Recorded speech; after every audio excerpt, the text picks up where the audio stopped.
कालू कौवा जंगल में ऐलान करता है। सुनो सुनो जंगल के सभी पक्षियों सुनो, आज शाम मेरे घर में बहुत बड़ा फंक्शन है। दिवाली को मनाने के लिए जंगल के सभी अमीर पक्षी मेरे घर के सामने पहुंच जाएं। सभी में मिठाई बांटी जाएगी और सबको गिफ्ट्स दिए जाएंगे। कबूतर जी, आज तो कौवे के घर खूब मौज मस्ती होगी। मैं जल्दी से तैयार हो जाऊं, हम तो शाम होते ही चले जाएंगे। कौवे ने सिर्फ अमीर पक्षियों को बुलाया है।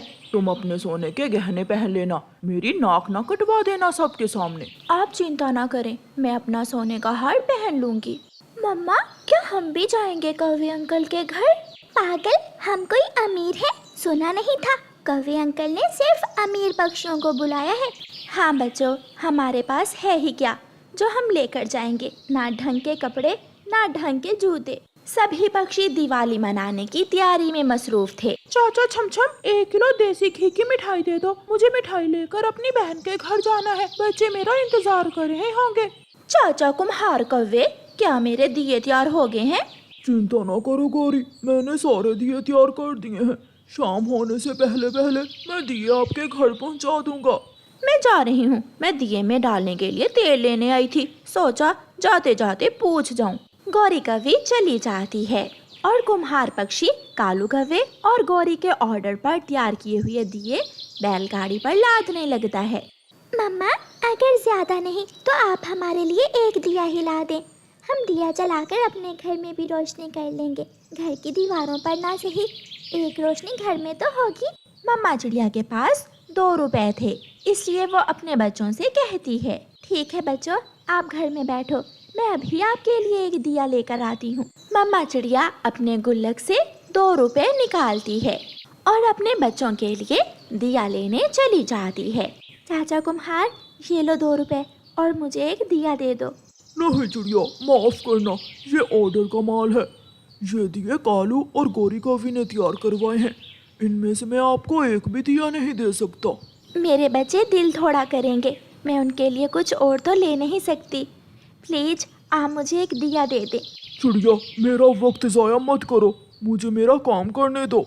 मम्मा चिड़िया निराश होकर वहाँ से चली जाती है। गौरी के घर के बाहर दियों से भरी बैलगाड़ी पहुँच जाती है। नौकर उल्लू वो सारे दिए कालू कौवे के घर पर रखते हैं। पेड़ पर और कुछ आंगन के आसपास सारी तैयारी मुकम्मल हो चुकी थी। गौरी, मैं मिठाई ले आया हूँ। कालू जी, मेरे मामा जी भी आने वाले ही होंगे। मामा जी ने कहा था कि कोई भी गरीब पक्षी घर में नहीं होना चाहिए। निकाल देना, जिस गरीब को देखो उसे निकाल देना। शाम होते ही सारे पक्षी एक एक करके पहुंचने लगते हैं।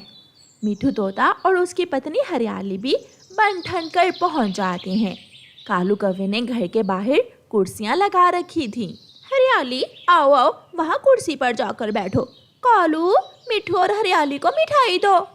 ये तोहफा हम आपके लिए लाए थे। कालू भाई, दिए जला दो, अब तो अंधेरा हो रहा है। कालू कौवा अपने नौकर उल्लुओं से कहता है, नौकर नौकर उल्लू, जल्दी करो, सारे दिए जला दो, मेरा घर रोशन कर दो, सबको पता चल जाए आज जंगल में दिवाली है। नौकर उल्लू कौवे मालिक की बात सुनकर दिए जला देते हैं। मुझे भी जाना है, मैं भी जाऊंगा, मैं जाऊंगा। बेटा चुप कर जाओ, ना मुझे तंग करो। मम्मा, मैंने कहा था ना कि आप हमें भी एक दिया ला दो। मम्मा प्लीज, हमें जा लेने दे। कौवा अंकल हमें भी वहाँ बैठ लेने देंगे। हम तो बच्चे हैं और दिवाली की खुशियाँ बच्चों से ही तो बढ़ती हैं। गुड़िया बेटी, आप भी भाई के साथ मिल गई। अच्छा ठीक है, जाओ। बच्चों से तंग आकर माँ चिड़िया मान जाती है। गुड़िया और कुकू अपने घर से निकलते हैं।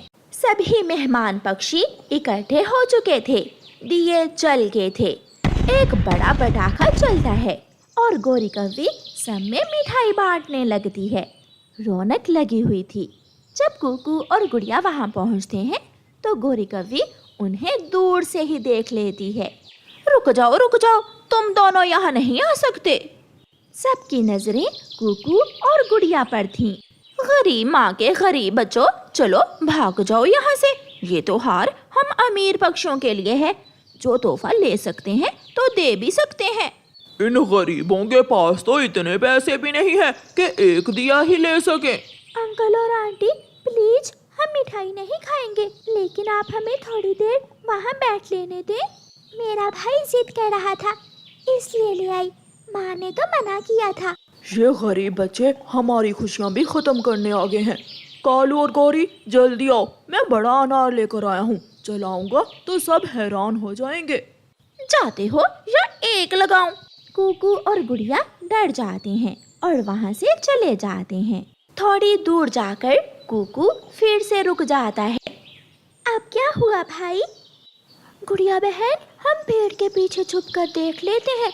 कबूतर अंकल बहुत बड़ा अनार चलाने वाले हैं। अच्छा ठीक है, लेकिन कोई बात मत करना। फिर दोनों बहन भाई कुर्सियों के पीछे जाकर एक पेड़ के पीछे छुप जाते हैं।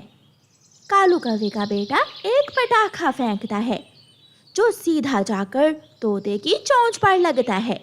ये देखकर कुकू हंसने लग जाता है। तोते अंकल की चोंच, तोते अंकल की चोंच। चुप चुप कर जाओ कुकू भाई। मम्मा मम्मा पापा, वहाँ कोई है, कोई पेड़ के पीछे छुपा हुआ है। गौरी कौवी गुस्से में वहाँ जाती है और कुकू के एक जोर का थप्पड़ मारती है।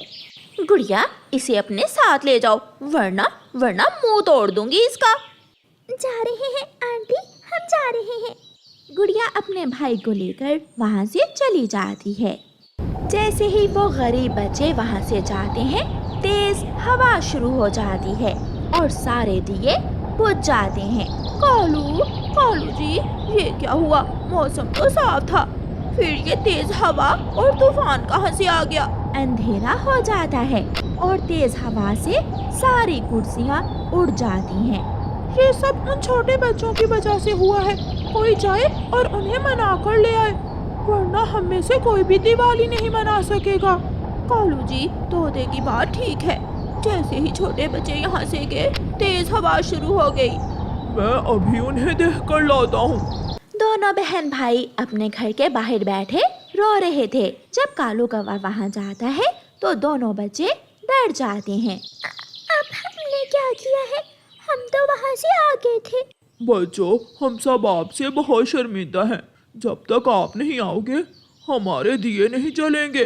अपनी मम्मा को भी साथ लेकर जल्दी से आ जाओ, सब आपका इंतजार कर रहे हैं। बच्चे खुश हो जाते हैं और अपनी मम्मा को साथ लेकर कालू अंकल के घर के सामने पहुंच जाते हैं।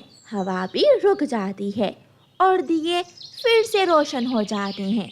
चिड़िया, हमें माफ कर दो, आज के बाद कोई भी त्योहार हुआ हम सब मिलकर ही मनाया करेंगे। रानो चिड़िया अपने बच्चों को खुश देखकर बहुत खुश थी। प्यारे दोस्तों, आप सबको हमारी तरफ से दिवाली की शुभकामनाएं। और प्यारे दोस्तों, अपने आसपास रहने वाले गरीबों को भी अपनी खुशियों में ज़रूर शामिल कीजिए। आपका धन्यवाद। दिवाली